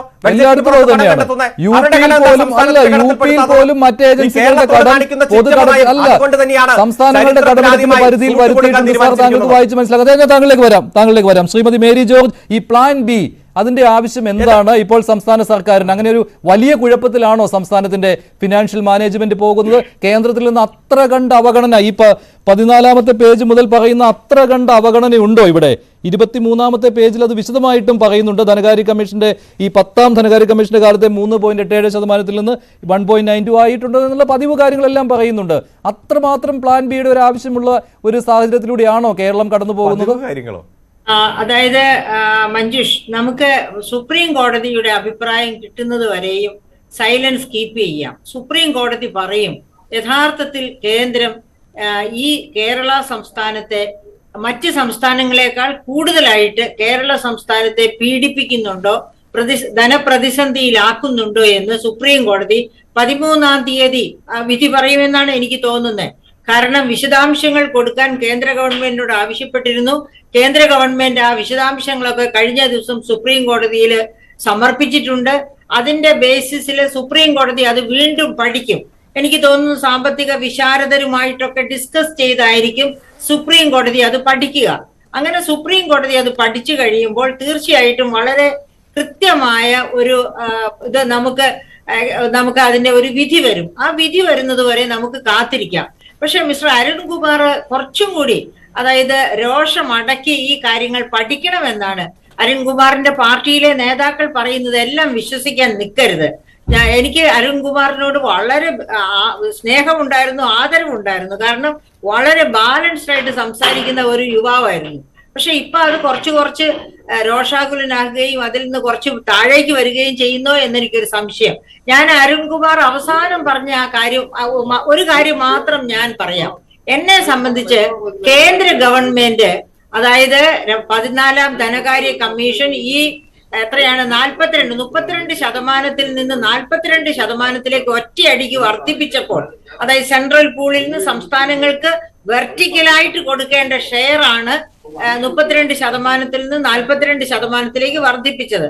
അപ്പൊ അത് നരേന്ദ്രമോദി പ്രധാനമന്ത്രിയായി വന്നപ്പോൾ അത് ഇത്തിരി കൂടിപ്പോയി, ഒരു കടന്ന വർദ്ധിപ്പിക്കലായി പോയി എന്ന് പറഞ്ഞ് നമുക്കറിയാം, നമ്മൾ കേട്ടു. അതായത് അദ്ദേഹം തന്നെ, പ്രധാനമന്ത്രിയും നീതി ആയോഗിന്റെ വൈസ് ചെയർമാനും കൂടി YVR റെഡ്ഡിയെ കണ്ട് ഇതൊരു 33% കുറയ്ക്കണമെന്ന് ആവശ്യപ്പെട്ടു. പക്ഷെ റെഡ്ഡി ഒരു കാരണവശാലും അത് ഈൽഡ് ചെയ്തില്ല. അതുകൊണ്ട് 42% തന്നെ നിർത്തി. അല്ല ശ്രീമതി മേരി ജോർജ്, ഇവിടെ ഈ ബജറ്റിലെ പ്രസംഗത്തിലേക്ക് വരികയാണെങ്കിൽ ഇപ്പോഴും റിസോഴ്സസ് കിട്ടാനുള്ള സാധ്യത സംസ്ഥാന അപ്പോഴാണ് അദ്ദേഹത്തിന് കോൺസ്റ്റിറ്റ്യൂഷനിലുള്ള മറ്റൊരു കാര്യം ഓർമ്മ വരുന്നത്. അതായത് സെൻട്രൽ ഗവൺമെന്റിന് സെസ് ഏർപ്പെടുത്താം, സംസ്ഥാന ഗവൺമെന്റും ഏർപ്പെടുത്താം. പക്ഷെ രണ്ടിനും പരിധി, ഈ സെൻട്രൽ ഗവൺമെന്റ് സെസ് ഏർപ്പെടുത്തുന്നതിന് പരിധി ഏർപ്പെടുത്തിയിട്ടില്ല. അപ്പൊ അങ്ങനെയുള്ള ഒരു സാഹചര്യത്തില് 2017-18 അദ്ദേഹം ഇത് കൃത്യമായിട്ട് ഇംപ്ലിമെന്റ് ചെയ്യാൻ തുടങ്ങുന്നത്. 2017-18 22-23 ഇടയ്ക്ക് 133% വർധനവാണ് സെസ്സിൽ കൊണ്ടുവന്നത്. അപ്പൊ 131% സെസ് എന്ന് പറഞ്ഞ എസ് വാട്ട് ഈസ് എസ് എന്ന് പറയുന്ന ഒരു ടാക്സ് ഓൺ ടാക്സ് ആണ്. ഓൾറെഡി നികുതി ഉണ്ട്, ആ നികുതിക്ക് മേൽ ചുമത്തുന്ന നികുതിയാണ് സെസ് എന്ന് പറയുന്നത്. അപ്പൊ അങ്ങനെ നികുതി ചുമത്തിയപ്പോൾ എന്ത് സംഭവിച്ചു? ടാക്സിന്റെ മുകളിൽ, ഉദാഹരണത്തിന് പെട്രോളിയം ഉൽപ്പന്നങ്ങളിൽ നികുതി വർദ്ധിപ്പിച്ച് സെസ് ചുമത്തിയത് അതൊരു വലിയ വരുമാന മാർഗമായിട്ട്, തന്നെയുമല്ല സംസ്ഥാനങ്ങളുമായിട്ട് പങ്കിടേണ്ടാത്ത വരുമാന മാർഗമായിട്ട് സെൻട്രൽ ഗവൺമെന്റ് കണ്ടു. അങ്ങനെയാണ് ഈ 133% വർധനവ് സെസിൽ ഈ പറയപ്പെട്ട 2017, 18, 22, 23 ഇടയ്ക്ക് വരുത്തിയത്. അപ്പം പക്ഷേ അതിന്റെ കൂട്ടത്തില് വേറൊരു കാര്യവും കൂടി കോൺസ്റ്റിറ്റ്യൂഷൻ പറയുന്നുണ്ട്. അങ്ങനെ സെസ് ചുമത്തി പിരിച്ചെടുക്കുന്ന തുക സെൻട്രൽ ഗവൺമെന്റിന്റെ പരിധിയിൽ മാത്രമുള്ള കാര്യങ്ങൾക്ക് ചെലവഴിച്ചുകൂടാ, അത് സംസ്ഥാനങ്ങളുമായിട്ട് പങ്കിടുന്ന പദ്ധതികൾക്ക് ചെലവഴിക്കാവൂ എന്നുണ്ട്. അപ്പൊ അങ്ങനെ വന്നപ്പോൾ, അതായത് ആ പണം ഉപയോഗിച്ച് നമ്മുടെ സെൻട്രലി സ്പോൺസേർഡ് സ്കീംസ്, അതായത് 80-20 പ്രൊപ്പോർഷനുള്ള ഒരു സ്കീം ഉണ്ടെങ്കിൽ അതിന് നരേന്ദ്രമോദി എന്ത് ചെയ്തു? ആ ഫണ്ട് കൊടുത്ത്, അത് കൂട്ടാമെന്നല്ല വിചാരിച്ചത്, ആ ഫണ്ട് കൊടുത്തുകൊണ്ട് തന്നെ നരേന്ദ്രമോദി അതിനെ 80 എന്നുള്ളത് 60:40 ഈ തരത്തില് അതിൽ ചില മാറ്റങ്ങൾ വരുത്തി. പല സെൻട്രലി സ്പോൺസേർഡ് സ്കീംസിലും സംസ്ഥാനങ്ങളുടെ ഷെയർ വർദ്ധിപ്പിച്ച് കേന്ദ്രത്തിന്റെ ഷെയർ കുറച്ചു. അപ്പൊ അടിയേറ്റത് സംസ്ഥാനങ്ങൾക്കാണ്. പിന്നെ അതുപോലെ തന്നെ വേറെ ഒരു കാര്യം കൂടി അദ്ദേഹം ചെയ്തു. അതായത് അപ്പൊ അത് അദ്ദേഹം ചെയ്ത ഈ ഒറ്റ കാര്യം കൊണ്ട് തന്നെ സംസ്ഥാനങ്ങൾക്ക് 2 അടിയാണ് ഒന്നിച്ച് കിട്ടിയത്. ഒന്ന്, ഈ സംസ്ഥാന പദ്ധതികളുടെ കേന്ദ്ര സംസ്ഥാന പദ്ധതികളുടെ സംസ്ഥാന ഷെയർ വർദ്ധിപ്പിച്ചു, അത് ഒരടി. രണ്ടാമത്തെ അടി, സെസ് കേന്ദ്രം ഏർപ്പെടുത്തുമ്പോൾ തീർച്ചയായിട്ടും അതേ ഉൽപ്പന്നത്തിൽ വീണ്ടും ഉയർന്ന സെസ്സോ നികുതിയോ മേരി ജോർജ്, അത് ശരിയാണ് ഈ സെസ് ഏർപ്പെടുത്തി അല്ലല്ല സംസ്ഥാനങ്ങളെ വീർപ്പുമുട്ടിക്കുന്നു എന്നുള്ള കാര്യം ശരിയാണ്. അല്ല, ഇവിടെ സംസ്ഥാനങ്ങൾക്ക് ഒരു ബുദ്ധിമുട്ട് അനുഭവപ്പെടുന്ന ഈ 2 അടികൾ, ഇത് വേണമെങ്കിൽ നമ്മുടെ സംസ്ഥാനത്തിന്റെ പ്രതിസന്ധിയുടെ ഒരു 25% ഇത് മൂലമാണെന്ന് പറഞ്ഞാൽ ഞാൻ അംഗീകരിക്കാം. പക്ഷെ ഫിനാൻസ് കമ്മീഷൻ വഴിയായിട്ട്, അതായത് 2.53% നിന്ന് 15ാം ധനകാര്യ കമ്മീഷൻ 1.93% ഡെവല്യൂഷൻ കുറച്ചത് ഒരു 6 പ്രിൻസിപ്പിൾസിന്റെ ബേസിസിലാണ്. അതിലെ ചില പ്രിൻസിപ്പിൾസ് ഒക്കെ കേരളത്തിന് എതിരാണ്. ഞാൻ അതിന്റെ ഡീറ്റെയിൽസിലേക്ക് പോകുന്നില്ല, നമ്മുടെ ചർച്ച മുഴുവൻ അങ്ങനെ പോകും, ബജറ്റിനെ പറ്റി പറയാൻ പറ്റാതെ വരും. പക്ഷെ ഒരു കാര്യം ഓർമ്മിക്കുക, ഇത് അതായത് പോപ്പുലേഷൻ പോളിസി അനുസരിച്ച് പോപ്പുലേഷൻ കുറച്ചു കൊണ്ടുവന്ന കേരളത്തിന് അത് ഒരു 10-15% നഷ്ടം വരുത്തി. പക്ഷേ ഡെമോഗ്രാഫിക് പെർഫോമൻസ് എന്ന് പറഞ്ഞ് വേറൊരു നോമുണ്ട്, അതനുസരിച്ച് 12.5% നമുക്ക് കൂടി കിട്ടി. അപ്പൊ നെറ്റ് നമുക്ക് നഷ്ടം വന്നത് 2.5% മാത്രമേ ഉള്ളൂ ആ വകയില്. അപ്പൊ ഇത് തന്നെ ഇതേ നഷ്ടം നമുക്കുണ്ടായ അതേ നഷ്ടം തന്നെ തമിഴ്നാടിനും അതുപോലെ കർണാടകയ്ക്കും നമുക്കുണ്ടായതിൽ കൂടുതൽ നഷ്ടം ഈ വകയിൽ ഉണ്ടായത് കർണാടകയ്ക്കാണ്. നമുക്ക് 0.57%. മേരി ജോർജ്, നമ്മൾ ഒരുപാട് ചർച്ച ചെയ്തുകൊണ്ട് ഞാൻ ഒന്ന് സുരേഷിലേക്ക് പോവുകയാണ്. ശ്രീ എസ് സുരേഷ്, ഇവിടെ ഈ എന്താണ് പ്ലാൻ ബി എന്നുള്ളതിന് ചുവന്ന ബക്കറ്റാണ് എന്ന് പറഞ്ഞുകൊണ്ട് സോഷ്യൽ മീഡിയയിൽ നിങ്ങൾ കുറെ പ്രചാരണങ്ങൾ നടത്തുന്നുണ്ട് കേട്ടോ. അത് കളിയാക്കലായിപ്പോയി, അങ്ങനെ ചെയ്യരുതായിരുന്നു. കാരണം ഒരു പ്ലാൻ ബി ഒരു സംസ്ഥാന സർക്കാർ ധനകാര്യ മാനേജ്മെന്റിൽ സ്വീകരിക്കുന്നതിൽ എന്ത് കുഴപ്പമാണുള്ളത്? അതും കേന്ദ്രം ഞെരുക്കുന്നു എന്നതാണ് അതിന് പ്രധാന കാരണമായിട്ട് ധനമന്ത്രി ബജറ്റിൽ ഉൾക്കൊള്ളിച്ചിരിക്കുന്നത്. അവിടെയാണ് നിങ്ങൾ ഈ ചുവന്ന ബക്കറ്റും ബക്കറ്റ് പിരിവുമാണ് എന്നുള്ള രീതിയിൽ കളിയാക്കലുകൾ നടത്തുന്നത്. സുരേഷ്, അത് ഒരു സംസ്ഥാന സർക്കാരിന്റെ ബഡ്ജറ്റ് അവതരിപ്പിച്ചിട്ട് ഇത് നിങ്ങളെയൊക്കെ പറ്റിക്കാനുള്ള സാധനമാണ്, ഇത് കേന്ദ്ര സർക്കാരിനുള്ള കുലഭ്യം പറയാനുള്ള സാധനമാണ്, ഇത് എന്റെ രാഷ്ട്രീയം പറയാനുള്ള സാധനമാണ്, ഇതെന്റെ കുറച്ച് കമ്മ്യൂണിസം വിളമ്പാനുള്ള സാധനമാണ് എന്ന് ധരിച്ചു വശായി മൂഢത്തരവും വിഡ്ഢിത്തരവും വിവരക്കേടും കാണിച്ച് ഒരു സംസ്ഥാനത്തിലെ 3 കോടി ജനതയെ ഇളുഭ്യരാക്കിയ ഒരു പണിയാണ് ഇന്ന് കേരളത്തിന്റെ ധനകാര്യ വകുപ്പ് മന്ത്രി ഒരു ബഡ്ജറ്റിലൂടെ ചെയ്തിരിക്കുന്നത്. അതിനുശേഷം വന്ന് പത്രക്കാരെ കണ്ടിട്ട് ഇത് ഞങ്ങളുടെ പ്ലാൻ എ, ഇനി പ്ലാൻ ബി വേറെ ഉണ്ട് എന്ന് പറയുമ്പോ ഈ നാട് എത്രത്തോളം അധപ്പതിച്ചു പോയിരിക്കുന്നു. പക്ഷെ സുപ്രീം കോടതിയിൽ ഒരു കേസുണ്ട്, സുപ്രീം കോടതിയിൽ ഒരു കേസുണ്ട്. ഇവിടെ ശ്രീമതി മേരി ജോർജ് പറഞ്ഞതുപോലെ ആ വിധി നിർണായകമാകും, ആ വിധി അനുകൂലമാകുമെന്ന പ്രതീക്ഷയിലാണ് ഈ പ്ലാൻ എ രൂപീകരിച്ചിരിക്കുന്നത്. എതിരാവുകയാണെങ്കിൽ പ്ലാൻ ബിയുമായിട്ട് വരേണ്ടി വരും. അതല്ലേ ഉദ്ദേശിച്ചത്? അതിനപ്പുറം എന്തെങ്കിലും ഉദ്ദേശിച്ചിട്ടുണ്ടോ ബാലഗോപാൽ ഇവിടെ? ശ്രീ മഞ്ജുഷ്, ഈ ബാലഗോപാലിനോ ഈ കമ്മ്യൂണിസ്റ്റ് പാർട്ടിക്കോ അവർ ഏതെങ്കിലും ഒരു പഞ്ചായത്തിൽ, ഈ ലോകത്ത് ഏതെങ്കിലും ഒരു പഞ്ചായത്തിൽ അവിടുത്തെ ജനങ്ങൾക്ക് ക്ഷേമം നൽകുന്ന എന്തെങ്കിലും ഒരു സക്സസ്ഫുൾ ആയിട്ടുള്ള ഗവേണിംഗ് ഏതെങ്കിലും ഒരു പഞ്ചായത്തിൽ ലോകത്ത് എവിടെയെങ്കിലും നടപ്പാക്കിയിട്ടുണ്ടോ? 1917 മുതൽ ഈ ഏകദേശം ഒരു നൂറ്റാണ്ട് പിന്നിടുന്ന കമ്മ്യൂണിസ്റ്റ് പാർട്ടിയുടെ ചരിത്രത്തിൽ ഇന്ന് ഇന്ത്യയിൽ ഏറ്റവും കൂടുതൽ കടക്കണി, മിസ്മാനേജ്മെന്റ്, ഫിനാൻഷ്യൽ മിസ്മാനേജ്മെന്റ് നടക്കുന്ന 5 സംസ്ഥാനങ്ങളിൽ 1ാം നിരയിൽ നിൽക്കുന്നത് ആരെന്നറിയോ? 35 വർഷം കമ്മ്യൂണിസ്റ്റുകാരൻ ഭരിച്ച പശ്ചിമ ബംഗാളാണ്. അതിന് തൊട്ട് താഴെ കമ്മ്യൂണിസ്റ്റ് പാർട്ടിക്കാർ 7.5 വർഷം തുടർച്ചയായിട്ട് ഭരിച്ച് കേരളം നിൽക്കുകയാണ്.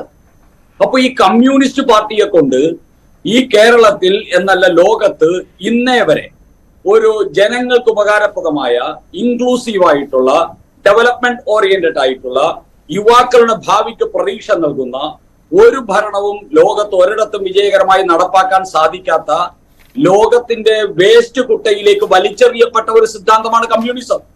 ദൗർഭാഗ്യവശാൽ കേരളത്തിന്റെ പ്രബുദ്ധതയ്ക്ക് ഒരു ചോദ്യചിഹ്നമായി ഇന്ന് ഈ കേരളത്തിൽ കമ്മ്യൂണിസം നിൽക്കുന്നു എന്നേ ഉള്ളൂ. ഇവിടെ ഞാൻ ഒരു കാര്യം പറയാൻ ആഗ്രഹിക്കുന്നത്, ഇവിടെ കുറെ പദ്ധതികൾ ഇവിടുത്തെ ശ്രീ KN ബാലഗോപാൽ അവതരിപ്പിച്ചു. ഈ അവതരിപ്പിച്ചതിൽ ക്രിയാത്മകമായിട്ടുള്ള, പ്രൊഡക്റ്റീവായിട്ടുള്ള, വികസനപരമായിട്ടുള്ള എല്ലാ പദ്ധതികളും കേന്ദ്ര സർക്കാരിന്റെ പൂർണ്ണ പങ്കാളിത്തവും ഇനിഷ്യേറ്റീവും ഉള്ളതാണ്. ഒന്ന് വിഴിഞ്ഞം തുറമുഖമായിക്കോട്ടെ, 40 വർഷമായിട്ട് വിഴിഞ്ഞത്ത് വെള്ളത്തിൽ കിടന്ന സാധനമാണല്ലോ. നരേന്ദ്രമോദി സർക്കാർ വന്നതിന് ശേഷം 6 മാസം കൊണ്ട് വയബിലിറ്റി ഗ്യാപ്പ് ഫണ്ട് അനുവദിച്ച് ഉയർത്തിക്കൊണ്ടുവന്നത്. അതോടൊപ്പം തന്നെ കൊച്ചി മെട്രോ ആയിക്കോട്ടെ, അത് കേന്ദ്ര സർക്കാരിന്റെ പദ്ധതിയാണല്ലോ. നരേന്ദ്രമോദി സർക്കാർ വന്നത് ഉദ്ഘാടനം ചെയ്ത പദ്ധതിയാണല്ലോ. ഇനി വാട്ടർ മെട്രോ ആകട്ടെ, പദ്ധതി വിഹിതത്തിൽ മാറ്റം വരുത്തി ശ്രീ എസ് സുരേഷ് ഇവിടെ ഇവിടെ ഈ സെസ് ഏർപ്പെടുത്തിയതിന് പിന്നാലെ പദ്ധതികളിൽ അത് ഏത് രീതിയിൽ ചിലവഴിക്കണമെന്ന മാനദണ്ഡത്തിൽ പോലും മാറ്റം വരുത്തി. ശരിയാണ്, ഈ 35% എന്നുള്ളത് 42% ഉയർത്തുവാൻ കഴിഞ്ഞു ഡിവിസി പൂളില്. അവിടെ നിന്ന് പിന്നെ പക്ഷേ കേരളത്തിന് കിട്ടുന്ന വിഹിതത്തിൽ കുറവ് വരുത്തി, പെർസെന്റേജിൽ 1.92 ആയിട്ട് കുറച്ചു. പക്ഷെ ഇവിടെ ഈ സെസ് ഏർപ്പെടുത്തിയത് വഴി അത് വീണ്ടും എങ്ങനെയാണ് സംസ്ഥാനങ്ങളെ ഞെരുക്കുവാനാണ് ശ്രമിച്ചത്? മഞ്ജുഷേ, ഈ നിങ്ങൾ പറയുന്നത് കേട്ടതൊന്നും BJP ഇന്ത്യ എന്ന് പറയുന്ന ഒരു രാജ്യം മാത്രമേ ഭരിക്കുന്നുള്ളൂ. ഇവിടുത്തെ സംസ്ഥാനങ്ങൾ മുഴുവൻ ഭരിക്കുന്നത് അരുൺകുമാറിന്റെ CPM ആണെന്ന് നിങ്ങൾ പറയുന്നത് കേട്ട് കഴിഞ്ഞാൽ പാവപ്പെട്ട നിഷ്കളങ്കരായിട്ടുള്ള ആൾക്കാർ ധരിക്കുക CPM ആണ് ഇന്ത്യ മുഴുവൻ എല്ലാ സംസ്ഥാനങ്ങളും ഭരിച്ചുകൊണ്ടിരിക്കുന്നത്, BJP ഇന്ത്യ മാത്രമേ ഭരിക്കുന്നുള്ളൂ, അല്ലെങ്കിൽ കോൺഗ്രസ് ആണ് ഇന്ത്യയിൽ എല്ലാ സംസ്ഥാനങ്ങളും ഭരിക്കുന്നു എന്നുള്ള ഒരു ധ്വനി നിങ്ങളുടെ അബദ്ധവശാൽ നിങ്ങളുടെ ഈ വാക്കുകളിലുണ്ട്. ഇന്ത്യയിൽ 18 സംസ്ഥാനങ്ങൾ ഭരിക്കുന്നത് നരേന്ദ്രമോദിയുടെയും BJPയുടെയും പാർട്ടിയാണ്. NDA ആണ്, BJP ആണ്. ഈ രാജ്യത്ത് ഒരു 2% ജനസംഖ്യ മാത്രമുള്ള ഒരു പ്രദേശം മാത്രം ഭരിക്കുന്ന പാർട്ടിയാണ് CPM.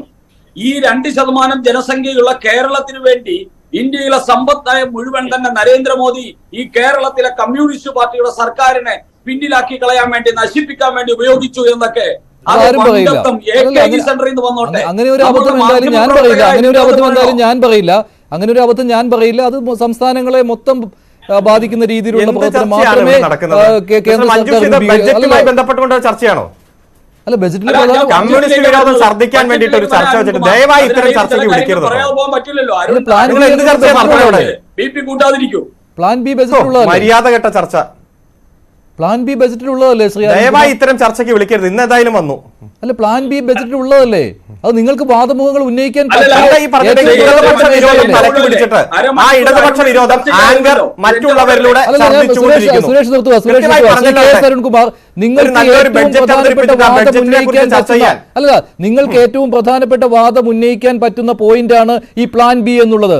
കാരണം കേന്ദ്രം ഞെരുക്കുന്നു കേരളത്തെ എന്നുള്ളതാണല്ലോ ഏറ്റവും പ്രധാനപ്പെട്ട വാദം. അത് ഞാൻ ചർച്ച ചെയ്യുമ്പോൾ ഇതെന്തിനാണ് ഇക്കാര്യം ചർച്ച ചെയ്യുന്നത് എന്ന് ചോദിക്കുന്നത് ശരിയല്ല ശ്രീ കെ എസ് അരുൺകുമാർ. ഇതെന്താ ഇക്കാര്യം ചർച്ച ചെയ്യുന്നതെന്നല്ല, ഇടതുപക്ഷ വിരോധവും കമ്മ്യൂണിസ്റ്റ് വിരോധവും ചർച്ച ചെയ്യാൻ വേണ്ടി 1 മണിക്കൂർ മാറ്റിവെച്ചു. ഈ ബഡ്ജറ്റിന്റെ എത്രയോ നല്ല വശങ്ങൾ ഇന്ന് അവതരിപ്പിക്കപ്പെട്ട ബഡ്ജറ്റിലുണ്ട്. ജനങ്ങൾക്ക് അത് കേൾക്കാനുള്ള അവകാശമില്ലേ? ജനങ്ങൾക്ക് അത് മനസ്സിലാക്കാനുള്ള അവകാശമില്ലേ? ന്യൂസ് 18 ചാനൽ കാണുന്നവർ മാത്രം അതൊന്നും കേൾക്കേണ്ടതാണോ താങ്കളുടെ അജണ്ട? അല്ല, ഒരു ഫോക്കസ് പോയിന്റ് വെച്ചിട്ട് ഒരു കാര്യം ചർച്ച ചെയ്യാൻ പറ്റുകയില്ല എന്ന് പറഞ്ഞാൽ പരത്തി എല്ലാം ചർച്ച ചെയ്യണമെന്നാണോ താങ്കൾ പറയുന്നത്? അരുൺകുമാർ, സമയം കളയുന്നതിന് വരെ എന്തെങ്കിലും പറയാനുണ്ടെങ്കിൽ പറയൂ. പോസിറ്റീവായിട്ട് ഇതിനെക്കുറിച്ച് എന്തെങ്കിലും പറയൂ. താങ്കൾ പറഞ്ഞോളൂ. ശ്രീ കെ എസ് അരുൺകുമാർ പറഞ്ഞോളൂ. അല്ല, അങ്ങനെയല്ല കെ എസ് അരുൺകുമാർ, നിങ്ങൾക്കൊന്നും പറയാനില്ല. അല്ല, അങ്ങനെയല്ല, പറയാനുണ്ട് എന്നുള്ള കാര്യത്തിൽ യാതൊരു സംശയമില്ല. നശിപ്പിക്കുന്ന ഒരു പ്രസ്ഥാനമാണല്ലോ. അല്ലല്ല, അങ്ങനെ പറയരുത് ശ്രീ കെ എസ് അരുൺകുമാർ. അല്ല, കേന്ദ്രത്തിന്റെ ഈ അവഗണന ഉണ്ടായിട്ടും അതിലൂന്നി നിന്നുകൊണ്ട് അത് ഒരു പ്രധാനപ്പെട്ട ഒരു പോയിന്റ് ആയിട്ട് അദ്ദേഹം എടുത്തു പറയുന്നുമുണ്ട് കെ എൻ ബാലഗോപാൽ. ഇങ്ങനെ ഉണ്ടെങ്കിലും വികസന പ്രവർത്തനങ്ങൾക്കുള്ള ഫണ്ട് മുടക്കുകയില്ല, അതുപോലെ തന്നെ ജനങ്ങൾക്കെതിരെ ജനക്ഷേമകരമായ പ്രവർത്തനങ്ങൾക്കെതിരായിട്ടൊന്നും ചെയ്യുകയില്ല എന്നും. അതിലേക്കുള്ള കാര്യങ്ങൾ താങ്കൾ പറഞ്ഞോളൂ, ഞാൻ അതിനെ തടസ്സപ്പെടുത്തിയോ?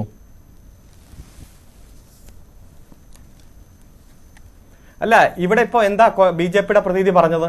കമ്മ്യൂണിസത്തിന്റെ ദോഷമാണ് ഇവിടെ. ഞാനൊന്ന് ചോദിച്ചോട്ടെ, ഈ ലോകത്തിന് മാതൃകയായി കേരളം മാറിയത് ഇദ്ദേഹത്തിന്റെ BJP ഗവൺമെന്റ് ഇവിടെ എന്തെങ്കിലും ചെയ്തിട്ടാണോ? BJPയുടെ ഏതെങ്കിലും ഒരു സംഭാവന ഈ കേരളത്തിന് ഇതുവരെ കിട്ടിയിട്ടുണ്ടോ? ഇവിടെ മാറി മാറി വന്ന ഇടതുപക്ഷ സർക്കാർ, അതുപോലെ തന്നെ UDF സർക്കാർ അധികാരത്തിൽ വരുമ്പോൾ കൊണ്ടുവന്ന ഏറ്റവും നല്ല ഇടപെടൽ തന്നെയാണ് വിദ്യാഭ്യാസ മേഖല, ആരോഗ്യ മേഖല, അതുപോലെ സാമൂഹ്യ വികസന സൂചികയിലെല്ലാം ഈ കേരളത്തിന്റെ യശസ് ലോകം മുഴുവൻ അറിയപ്പെട്ടത്. ഇപ്പോ വിദ്യാഭ്യാസ മേഖലയിൽ തന്നെ ഈ കേരളം ഒരു വിദ്യാർത്ഥിക്ക് വേണ്ടി 7,885 രൂപയാണ് വാർഷികം മുടക്കുന്നത്. എന്നാൽ അത് മറ്റ് സംസ്ഥാനങ്ങളുടെ ശരാശരി 4,510 മാത്രമാണ്. ആരോഗ്യരംഗത്ത് കേരളം ആളോഹരി കൊടുക്കുന്നത് 3,359 മറ്റ് സംസ്ഥാനങ്ങളുടെ 1,803. അതായത് വിദ്യാഭ്യാസ ആരോഗ്യ മേഖലകളിലെല്ലാം മറ്റു സംസ്ഥാനങ്ങൾ മുടക്കുന്നതിന്റെ ഇരട്ടി ഈ കേരളം കൊടുത്ത് മുന്നോട്ട് പോകുന്നു എന്നതുകൊണ്ട് തന്നെയാണ് ലോക നിലവാരത്തിലേക്ക് ഈ കേരളം അറിയപ്പെട്ടതും ലോകം മുഴുവൻ ഈ കേരളത്തെ ബഹുമാനിക്കുകയും ചെയ്യുന്നത്. ഇതിലെല്ലാം BJPക്ക് വല്ല പങ്കുണ്ടോ? നയാ പൈസ ഈ കേരളത്തിന് ഏതെങ്കിലും തരത്തിൽ കേരളത്തിന് ഗുണകരമാകുന്ന ഏതെങ്കിലും പദ്ധതി ഏതെങ്കിലും BJP ഗവൺമെന്റ് സംഭാവന ചെയ്യുന്ന സാഹചര്യം ഉണ്ടായിട്ടുണ്ടോ? എന്നിട്ട് അന്ധമായി ഇങ്ങ് വെടിവെച്ചുകൊണ്ടിരിക്കുക. കേരളത്തിൽ സാമ്പത്തിക പ്രതിസന്ധി പോലും ഞങ്ങൾ ജനങ്ങളെ വാക്കുപാലിച്ച് മുന്നോട്ട് പോകുക. 600 കാര്യങ്ങൾ നിങ്ങൾ അവിടെ ഉണ്ടായി. ഞാൻ പറയട്ടെ, 600 കാര്യങ്ങൾ പ്രകടന പത്രികയിൽ ഉൾപ്പെടുത്തി 2016 അതിൽ ഭൂരിഭാഗം കാര്യങ്ങളും ബോധ്യപ്പെടുത്തി മുന്നോട്ട് പോയത് കൊണ്ടാ ഈ കേരളത്തിലെ ജനത ഞങ്ങളെ വീണ്ടും അംഗീകരിച്ചത്.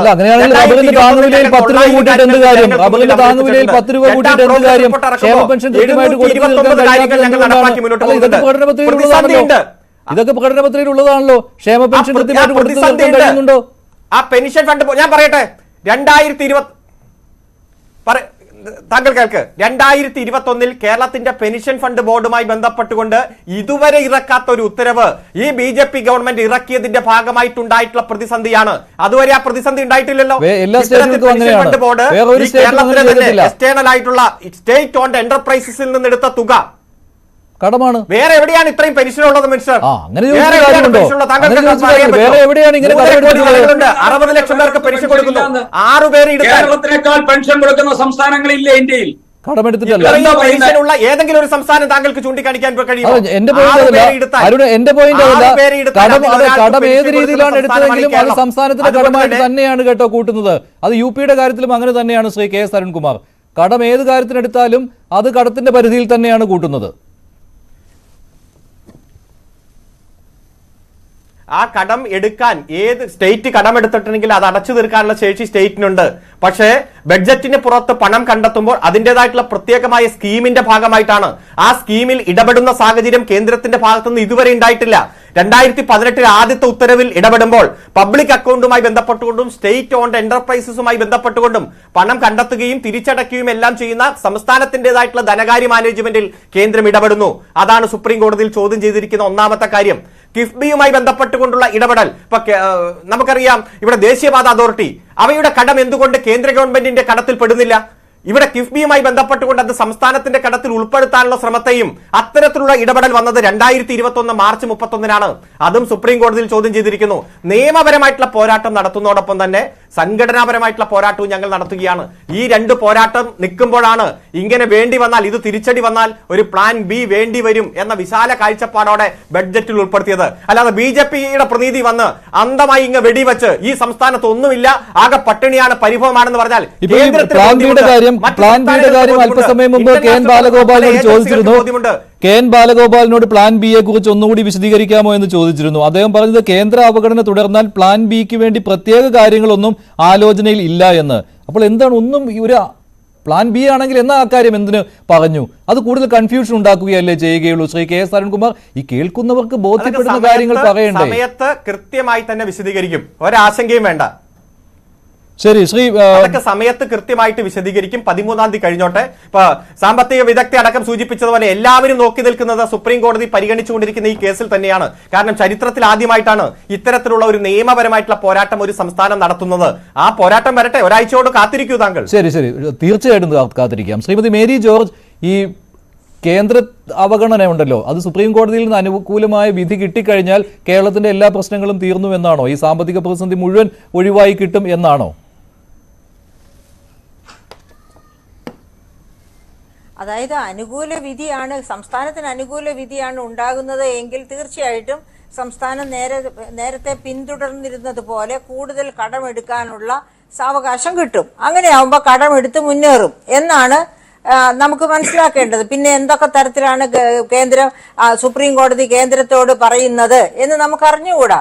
വേണമെങ്കിൽ സെൻട്രൽ പൂളിൽ നിന്നോ അല്ലെങ്കിൽ സെസ് കുറച്ച് സെസ് വർദ്ധിപ്പിക്കാൻ സംസ്ഥാനത്തിന് അവസരം കൊടുക്കുക, അങ്ങനെയൊക്കെയുള്ള പല നിർദ്ദേശങ്ങളും വരാം. നമുക്ക് അറിഞ്ഞുകൂടാ എന്താണ് വരാൻ പോകുന്നത്.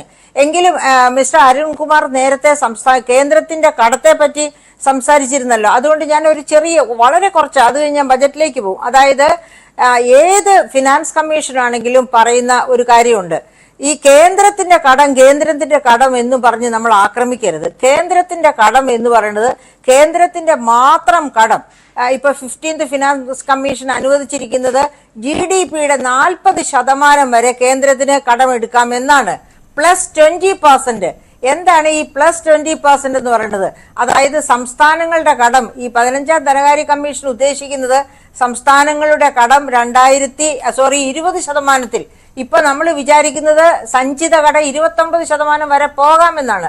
അത് 15ാം ധനകാര്യ കമ്മീഷൻ 20% നിജപ്പെടുത്തിയിരിക്കുകയാണ്. അങ്ങനെ വരുമ്പോഴത്തേന് ആ 20%വും കേന്ദ്രത്തിന്റെ 40%വും കൂടി ഇപ്പോ കേന്ദ്രത്തിന്റെ കടം എന്ന് പറയുന്നത് 60%, അംഗീകരിക്കപ്പെട്ട കടം. ആ അംഗീകരിക്കപ്പെട്ട കടത്തിന് മുകളിൽ ഒരു പക്ഷേ ഉണ്ടായിരിക്കാം. പിന്നെ 2021 എന്നൊരു ഇയർ പറഞ്ഞല്ലോ മിസ്റ്റർ അരുൺകുമാർ. 2021-22 മുതലാണ് എൻഗേസിംഗ് കമ്മീഷൻ, അതായത് കൃത്യമായി പറഞ്ഞാൽ 15ാം ധനകാര്യ കമ്മീഷൻ നിലവിൽ വരുന്നത് 2021-22 വർഷം മുതലാണ്. ഇനി ഞാൻ നമ്മുടെ ബജറ്റിലേക്ക് തന്നെ പോവുകയാണ് മിസ്റ്റർ മഞ്ജുഷ്. അതായത് ബജറ്റില് എനിക്ക് ഏറ്റവും ഇഷ്ടപ്പെട്ട ഒരു പോയിന്റ് എന്ന് പറയുന്നത് ആ ഡിജിറ്റൽ യൂണിവേഴ്സിറ്റി, അതായത് നമ്മുടെ നേരത്തെ നമ്മുടെ പ്രസിഡന്റ് ആയിരുന്ന അബ്ദുൽ കലാം ജിയുടെ പേരിൽ തുടങ്ങിയ ഡിജിറ്റൽ യൂണിവേഴ്സിറ്റി. ആ യൂണിവേഴ്സിറ്റിയിൽ ഈ അടുത്ത കാലത്ത് നമുക്കറിയാം AI-യുമായിട്ട് ബന്ധപ്പെട്ട ചില കണ്ടുപിടുത്തങ്ങൾ നടത്തിയിട്ടുണ്ട്. ആ കണ്ടുപിടുത്തങ്ങൾ തീർച്ചയായിട്ടും നമ്മുടെ കണ്ണു തുറപ്പിക്കേണ്ടതാണ്. അതായത് അവസരങ്ങൾ കൊടുത്താൽ നമ്മുടെ യൂണിവേഴ്സിറ്റികൾ നന്നായി പെർഫോം ചെയ്യുമെന്ന്. അപ്പൊ ആ അവസരം കണ്ടിട്ടാകാം ഈ ഗവൺമെന്റ് ആ ഡിജിറ്റൽ യൂണിവേഴ്സിറ്റിയെ ഓക്സ്ഫോർഡ് യൂണിവേഴ്സിറ്റിയുമായിട്ട് ലിങ്ക് ചെയ്തുകൊണ്ട് ചില PhD പ്രോഗ്രാംസ്, അങ്ങനെയുള്ള പല പ്രോഗ്രാംസും ഓപ്പൺ ചെയ്യുന്നു. അങ്ങനെ ലിങ്ക് ചെയ്ത് അങ്ങനെ PhD പ്രോഗ്രാംസ് കംപ്ലീറ്റ് ചെയ്യുന്നവർക്ക് ഒരു കണ്ടീഷൻ വെക്കാൻ പോകുന്നു, 3 വർഷം അവരെ ഈ സംസ്ഥാനത്തെ സെർവ് ചെയ്യണം.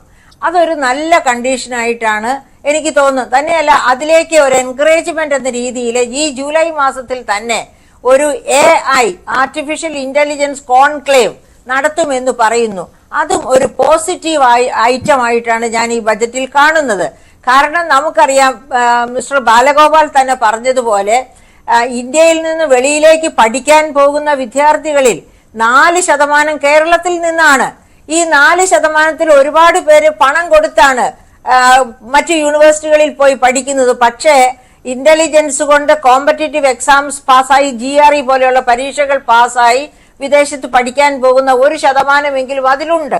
ആ 1% നമ്മുടെ സംസ്ഥാനത്ത് തടഞ്ഞു നിർത്താനായാൽ, അവരുടെ കണ്ടുപിടുത്ത ശേഷി, അവരുടെ ആ വൈജ്ഞാനിക ശേഷിയെ പ്രയോജനപ്പെടുത്താനായാൽ ഈ സംസ്ഥാനത്തിന് വലിയ ഉയരങ്ങൾ താണ്ടാൻ കഴിയും. അത് മനസ്സിലാക്കിക്കൊണ്ട് ഇത്തരം ഒരു അത് മാത്രമല്ല, അവിടെ വേറൊന്നും കൂടി നമുക്ക് കാണാനുണ്ട്. എന്താണത്? അതായത് നമ്മുടെ ഇന്ത്യയിൽ നിന്ന് വെളിയിൽ പോയി പ്രവർത്തിക്കുന്ന മിടുമിടുക്കരായ അക്കാഡമീഷ്യൻസ് അവരുടെ ഒരു ടാസ്ക് ഫോഴ്സ് ഫോം ചെയ്യാൻ പോകുന്നു. അങ്ങനെ ഒരു ടാസ്ക് ഫോഴ്സ് വരുമ്പോൾ ഞാൻ ആദ്യം എന്റെ മനസ്സിൽ കണ്ടത് സാം പിത്രോദയാണ് ഇന്ത്യയിലെ ഈ ടെലികോം റവല്യൂഷൻ കൊണ്ടുവന്നത്. സാം പിത്രോദയുടെ പേരിൽ 100-ലധികം പേറ്റന്റ്സ് ആണ്. അമേരിക്കയിലാണ് അദ്ദേഹം പ്രവർത്തിക്കുന്നത്. രാജസ്ഥാൻകാരനോ ബീഹാറുകാരനോ ആണ്. അപ്പൊ അദ്ദേഹം 100-ലേറെ പേറ്റന്റ്സിന് ഇപ്പോൾ തന്നെ ഉടമയാണ്. അപ്പൊ അത്തരം അക്കാഡമീഷ്യൻസ് കേരളത്തിലേക്ക് വരിക, അവരിവിടുത്തെ യുവ സമൂഹവുമായി ബന്ധം പുലർത്തുക, അവരുമായിട്ട് ഇന്ററാക്ഷൻ നടത്തുക, അവരുടെ സംരംഭങ്ങളിൽ അവർക്ക് എന്താ പറയാ പിന്നെ അഡ്വൈസ് കൊടുക്കുക, ഇതൊക്കെ എന്ന് പറഞ്ഞാൽ വൻ കാര്യങ്ങൾക്കുള്ള സാധ്യതകളിലേക്കാണ് വെളിച്ചം വീശുന്നത്. അപ്പൊ ഈ ഒരു നയം, ഇതാണ് എനിക്ക് ഈ ബജറ്റിൽ ഏറ്റവും ഇഷ്ടമായിട്ട് എന്താ പറയുക ശ്ലാഘനീയമായി തോന്നിയ ഒരു നയം. ഇനി അതുപോലെ തന്നെ വേറെ ഒന്നാണ്, ഈ LDFന് സ്വകാര്യവൽക്കരണത്തോട് ഉണ്ടായിരുന്ന വിരോധം മുഴുവൻ മാറ്റിവെച്ചുകൊണ്ട് 25 സ്വകാര്യ വ്യവസായ പാർക്കുകൾ തുടങ്ങുക എന്നുള്ളത്. ആ നയം നല്ലതാണ്. പക്ഷെ അവിടെ എനിക്കൊരു സംശയമുള്ളത് നടക്കുമോ? കാരണം പുഴയ്ക്കൽ വ്യവസായ പാർക്ക് ഗവൺമെന്റ് തന്നെ ഈ 2017-18 ശേഷമാണ്, 16-17 ശേഷമാണ് പുഴയ്ക്കൽ ഇൻഡസ്ട്രിയൽ പാർക്കിന് രൂപകൽപ്പന ചെയ്തത്. അവിടെ ബഹുകോടികൾ ചെലവഴിച്ചത്. പാർക്കിന്റെ 1ാം ഘട്ടവും 2ാം ഘട്ടവും തയ്യാറാക്കി. പക്ഷേ അവിടെ ബിസിനസിന് വേണ്ടി വന്ന പ്രവാസികളെ വരെ വേരറുത്ത് വിട്ട ഒരു സംഭവം ചരിത്രമുണ്ട്. അതുകൊണ്ട് എനിക്ക് 25 സ്വകാര്യ വ്യവസായ പാർക്കുകളെ പറ്റി എനിക്ക് ഭയമാണ്. എന്താണ് സംഭവിക്കാൻ പോകുന്നത്? വല്ലതും സംഭവിക്കുമോ? അത് സംഭവിക്കണമെന്നുണ്ടെങ്കിൽ കോടതി പല പ്രാവശ്യം കേരളത്തോട് ആവശ്യപ്പെട്ടതുപോലെ ട്രേഡ് യൂണിയനുകൾ നിയമം കയ്യിലെടുക്കുന്ന വ്യവസ്ഥിതി മാറണം. ട്രേഡ് യൂണിയനുകൾ നിയമങ്ങൾക്ക് വിധേയമാണ് എന്ന് അവർ മനസ്സിലാക്കണം. അവര് സംയമനം പാലിക്കണം. അതായത് മൂലധനം തൊഴിലാളികൾക്ക് വിരുദ്ധമാണ് എന്ന നയം തന്നെ മാറണം. കാരണം മൂലധനം ഉണ്ടെങ്കിലേ തൊഴിൽ സൃഷ്ടിക്കപ്പെടൂ. ആ ധാരണ തൊഴിലാളികൾക്ക് ഉണ്ടാകണം. പക്ഷെ ഇവിടെ എന്താണ് സംഭവിക്കുന്നത്? ഒരിക്കലും ഒരു കൃത്യമായ ഒരു തൊഴിൽ, ഫിക്സ്ഡ് ആയിട്ടുള്ള, അതായത് സ്ഥിരമായ ഒരു തൊഴിൽ കിട്ടിക്കഴിഞ്ഞാല് പിന്നെ അവർക്ക് തങ്ങളുടെ വികസനം മാത്രമേ നോട്ടമുള്ളൂ. വേറെ ആർക്കെങ്കിലും തൊഴിൽ കിട്ടണോ, മൂലധന നിക്ഷേപം ഉണ്ടാകണോ, ഇതൊന്നും അവരുടെ പ്രശ്നമല്ല. അവര് സ്വന്തം നിലനിൽപ്പും സ്വന്തം വളർച്ചയും മാത്രം നോക്കുന്ന ഒരു ജനതയായി മാറിക്കഴിഞ്ഞു ഇന്ത്യയിലെ അല്ല കേരളത്തിലെ തൊഴിലാളി സംഘടനകൾ. അതിനൊരു മാറ്റം പാർട്ടി കൊണ്ടുവരണം. പാർട്ടി കൊണ്ടുവന്നാൽ മാത്രമേ ഈ പറയപ്പെട്ട 25 സ്വകാര്യ വ്യവസായ പാർക്കുകൾ സാധ്യമാകൂ. അപ്പൊ ഇങ്ങനെ ഇത് രണ്ടും നമ്മുടെ വളർച്ചയെ പ്രതിനിധീകരിക്കുന്ന രണ്ട് പദ്ധതികളാണ്, രണ്ട് സ്കീംസ് ആണ് ഈ ബജറ്റിൽ കൊണ്ടുവന്നത്. പിന്നെ അതുപോലെ തന്നെ മഞ്ജുഷ എന്നെ അനുവദിക്കുകയാണെങ്കിൽ നികുതി സമാഹരണത്തില് ഒന്ന് മദ്യത്തിന്റെ നികുതി വീണ്ടും വർദ്ധിപ്പിച്ചു. അത് തീർച്ചയായിട്ടും ടാക്സ് കാസ്കേഡിങ്ങിൽ അവസാനിക്കും, യാതൊരു സംശയവുമില്ല. കാരണം നമ്മുടെ മദ്യവിൽപ്പന അയൽ സംസ്ഥാനത്തേക്ക് ചേക്കേറും. അങ്ങനെ നമുക്ക് വരുമാനം കുറയും. ഒരു കാര്യം ശ്രീമതി മേരി ജോർജ്, മറ്റുള്ള അതിഥികളിലേക്ക് പോകേണ്ടതുകൊണ്ടാണ് ഒരു കാര്യം കൂടി. ഈ നികുതി നികുതി പിരിവ് ഊർജിതമാക്കിയിട്ടുണ്ട്, നികുതി വരുമാനം കൂടിയിട്ടുണ്ട് എന്ന് KN ബാലഗോപാൽ ബജറ്റിൽ പറയുന്നുണ്ട്. വിമർശനം ഉണ്ടായിരുന്നുവല്ലോ GST കൃത്യമായിട്ട് പിരിച്ചെടുക്കുന്നില്ല എന്ന്. അപ്പോൾ അതിന് വിരുദ്ധമായ കാര്യങ്ങളാണല്ലോ ബജറ്റിലുള്ളത്. അപ്പോൾ പിരിച്ചെടുക്കുന്നില്ല എന്ന് പറയുന്നതിൽ കാര്യമില്ല എന്നാണോ? അല്ല, പിരിച്ചെടുക്കുന്നില്ല എന്ന് പറയുന്നത് അത് തെറ്റായ നിരീക്ഷണമാണെന്നാണോ? അല്ല, തീർച്ചയായിട്ടും കാര്യമുണ്ട്. മഞ്ജുഷ, അതിലേക്ക് ഞാൻ വരാനിരിക്കുകയായിരുന്നു. അതായത് 28,258 കോടി വരുമാന സമാഹരണ വീഴ്ചയാണ് ഉണ്ടായിട്ടുള്ളത്. അതായത് പ്രതീക്ഷിച്ച വരുമാനത്തിന്റെ 24.23% കുറവ്. അപ്പൊ അങ്ങനെയുള്ള ഒരു സാഹചര്യത്തിലാണ് മിസ്റ്റർ ബാലഗോപാൽ പറഞ്ഞിരിക്കുന്നത്. അതായത് ഇവരുമായിട്ട്, ഈ GSTക്കാരുമായിട്ട് പിരിച്ചെടുക്കാനുള്ള നികുതിക്ക് ഒരു കോമ്പൗണ്ടിങ് സമ്പ്രദായം കൊണ്ടുവരുമെന്ന്. പക്ഷെ കോമ്പൗണ്ടിങ് സമ്പ്രദായം കൊണ്ടുവന്നാലും ഈ ഇത് പിരിച്ചെടുക്കാൻ സാധ്യമാകുമെന്ന് എനിക്ക് പ്രതീക്ഷയില്ല. കാരണം കേരളീയത്തിലേക്ക് നോക്കുക.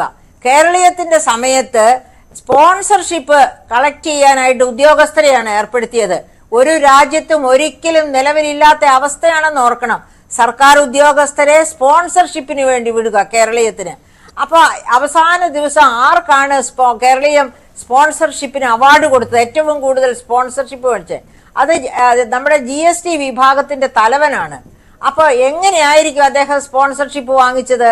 അതായത് ഞങ്ങൾ കണ്ണടയ്ക്കാം, നിങ്ങളും കണ്ണടയ്ക്കുക, നിങ്ങൾ വളരെ നന്നായി കോൺട്രിബ്യൂട്ട് ചെയ്താൽ ഞങ്ങൾ കണ്ണടയ്ക്കാം. അങ്ങനെ പരസ്പരം ഒരു സഹായ സംഘങ്ങുമ്പോൾ പങ്കുപറ്റൽ അതാണ് അവിടെ നടന്നിട്ടുള്ളത്.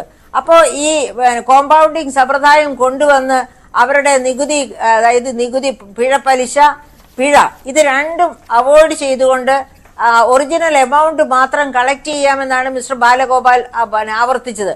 പക്ഷെ അവിടെ എനിക്ക് തോന്നുന്നു ഈ പറയപ്പെട്ട കണ്ണടയ്ക്കല് അത് നടക്കും. അങ്ങനെയാവുമ്പോൾ വരുമാന സമാഹരണം മിസ്റ്റർ ബാലഗോപാൽ നമ്മളോട് പറഞ്ഞതുപോലെ, ബജറ്റിൽ സൂചിപ്പിച്ചതുപോലെ സംഭവിക്കാൻ ഇടയില്ല. കേരളീയം സുരേഷ്,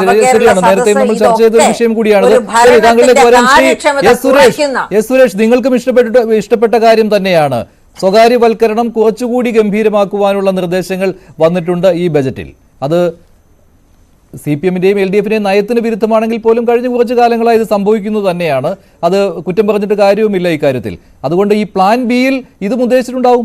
കേന്ദ്രം അവഗണിച്ചാൽ മറ്റു കാര്യങ്ങൾ തേടേണ്ടേ?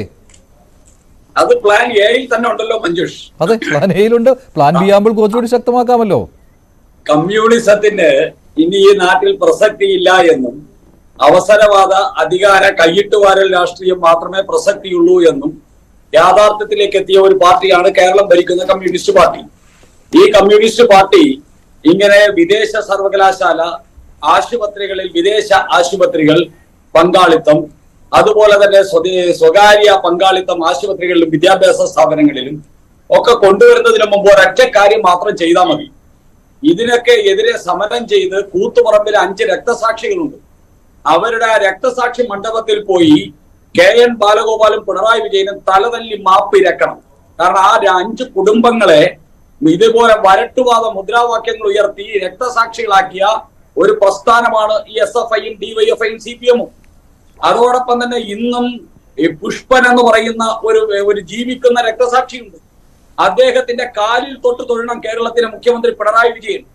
കാരണം ഇവരുടെ ആ ധീരോദാത്തമായ പോരാട്ടങ്ങളെയും അവരുടെ കുടുംബത്തെയും മുഴുവൻ വഞ്ചിച്ചുകൊണ്ടാണ് ഒരു കാലത്ത് വിവരക്കേടും വരട്ടുവാദവുമായിരുന്ന നയങ്ങളിൽ നിന്ന് ഇന്ന് ഈ പാർട്ടി മാറിയിരിക്കുന്നത്.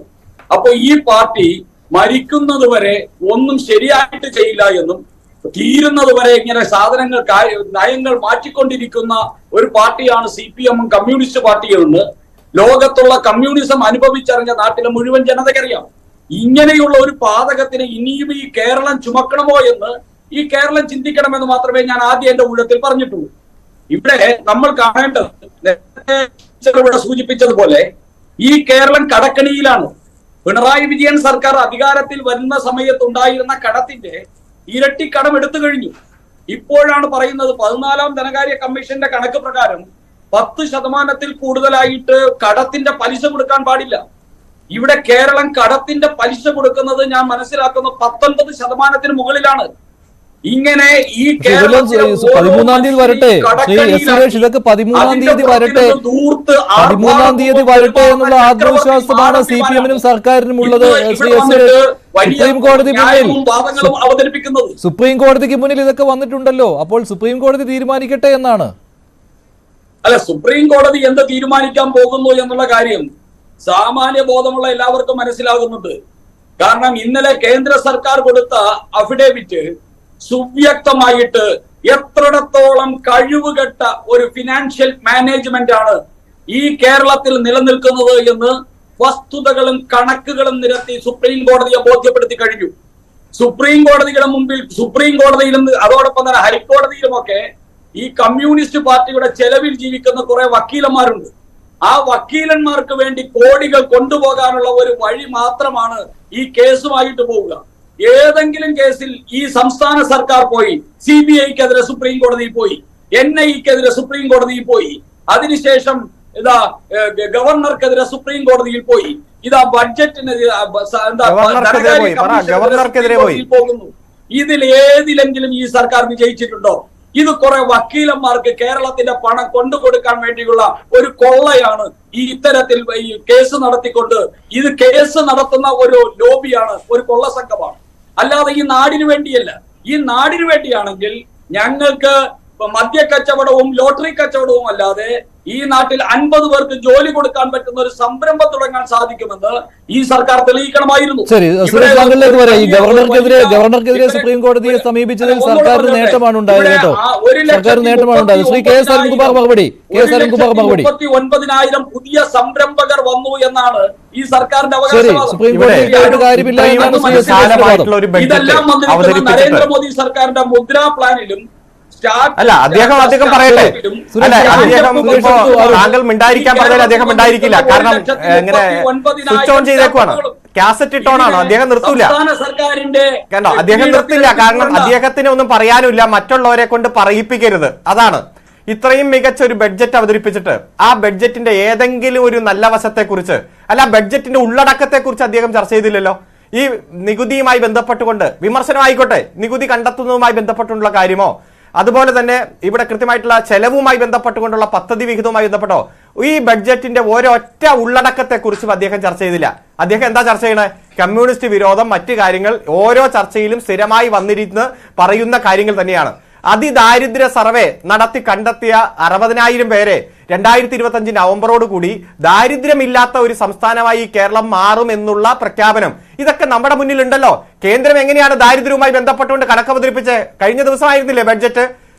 സ്വന്തമായി കക്കൂസുള്ള വീട്ടിലുള്ള മുഴുവൻ ആളുകളും ദാരിദ്ര്യമുള്ളവരല്ല എന്ന് പറഞ്ഞ് 25 കോടി ആളുകൾ ദാരിദ്ര്യ വിമുക്തരായി എന്നുള്ള പ്രഖ്യാപനമെല്ലാം നമ്മൾ കണ്ടതാണ്. ഇത് കൃത്യമായി ഇപ്പോ നവകേരള സദസ്സുമായി ബന്ധപ്പെട്ടുകൊണ്ട് BJP അടക്കം ആക്ഷേപം ഉന്നയിച്ചു. നവകേരള സദസ്സിൽ ഉയർന്നു വന്ന പദ്ധതികൾക്ക് വേണ്ടി 1000 കോടി രൂപ മാറ്റിവെച്ചിരിക്കുകയാണ്. അതായത് ഈ കേരളത്തിലെ സാധാരണക്കാരായ ഈ ജനങ്ങൾ നിർദ്ദേശിച്ച പദ്ധതികൾ നടപ്പാക്കാൻ 1000 കോടി രൂപ മാറ്റിവെച്ചിരിക്കുന്നു. കേരള ഉൽപ്പത്തിക്ക് ശേഷം തുടങ്ങി വെച്ചതും ഇടയ്ക്ക് വെച്ച് നിന്നുപോയതുമായിട്ടുള്ള മുഴുവൻ വികസന പ്രവർത്തനങ്ങളും പുനരാരംഭിച്ച് കംപ്ലീറ്റ് ചെയ്യുവാനും ഒരു നവകേരള നിർമ്മിതിയിലേക്ക് കുതിക്കാൻ വേണ്ടി ഒരു വിജ്ഞാന സമൂഹമാക്കി കേരളത്തെ വളർത്തിയെടുക്കാൻ വേണ്ടിയിട്ടുള്ള ഫലപ്രദമായിട്ടുള്ള നിർദ്ദേശങ്ങളാണ് ഈ ബഡ്ജറ്റിന്റെ ഭാഗമായി ഉൾപ്പെടുത്തിയിരിക്കുന്നത്. ഇതിൽ കുറിച്ച് ഒന്നും BJPക്ക് ഒരു കാര്യം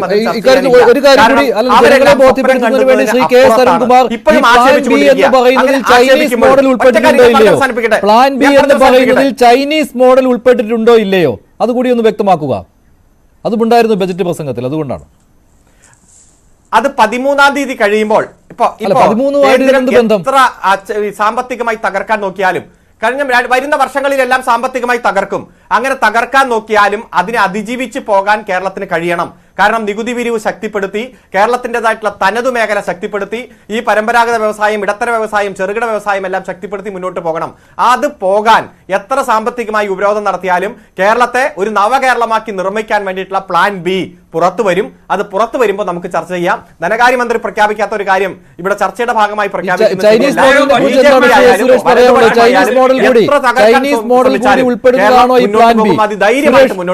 ചൈനീസ് മോഡലിന്റെ കാര്യം കൂടി പറയുന്നുണ്ട് ബജറ്റിൽ. അതെ, ചൈനീസ് മോഡൽ, ക്യൂബ മോഡൽ, ഇത്തരത്തിൽ കുറെ മോഡലുകളുണ്ട് കമ്മ്യൂണിസ്റ്റ് പാർട്ടിക്ക്. ഇതല്ലേ ഞാൻ പറയുന്നത്.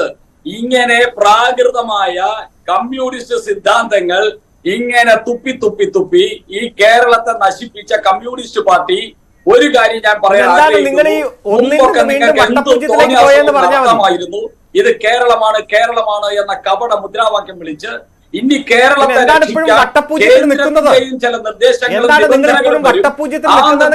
നിബന്ധനകളും നിങ്ങളുടെ ആർഭാടവും ധൂർത്തും നിങ്ങളുടെ കെടുകാര്യസ്ഥയും അശാസ്ത്രീയമായ കമ്മ്യൂണിസവും കൊണ്ട് ഈ കേരളത്തെ തകർത്തെറിയാതിരിക്കാൻ വേണ്ടിയാണ്, കേരളത്തെ ശ്രീലങ്ക ആക്കാതിരിക്കാൻ വേണ്ടിയാണ്, കേരളത്തെ പാകിസ്ഥാൻ ആക്കാതിരിക്കാൻ വേണ്ടിയാണ്. അതുകൊണ്ട് ഈ രാജ്യത്തുള്ള ഭരണ സംവിധാനം, അത് 15ാം ധനകാര്യ കമ്മീഷനാണെങ്കിലും കേന്ദ്ര സർക്കാരാണെങ്കിലും എല്ലാ സംസ്ഥാനങ്ങൾക്കും ഒരേ രീതിയിലുള്ള മാനദണ്ഡം വെച്ച് അതിന് ശാസ്ത്രീയമായിട്ടുള്ള പിൻബലത്തോടു കൂടി ഈ കേരളത്തിന്റെയും സമ്പദ്ഘടനയെ ഉയർത്തിയെടുക്കും.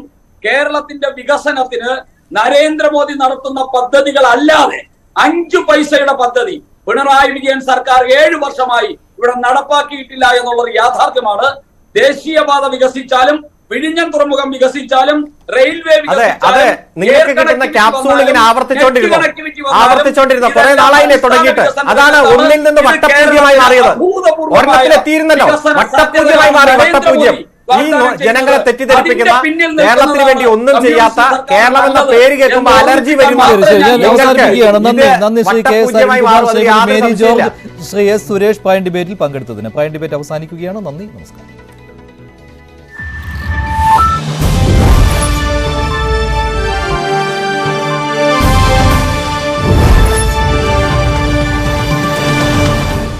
കേരള ബഡ്ജറ്റ് ആ മരവിപ്പിനെ നേരിടാൻ വേണ്ടിയിട്ട് കൂടുതൽ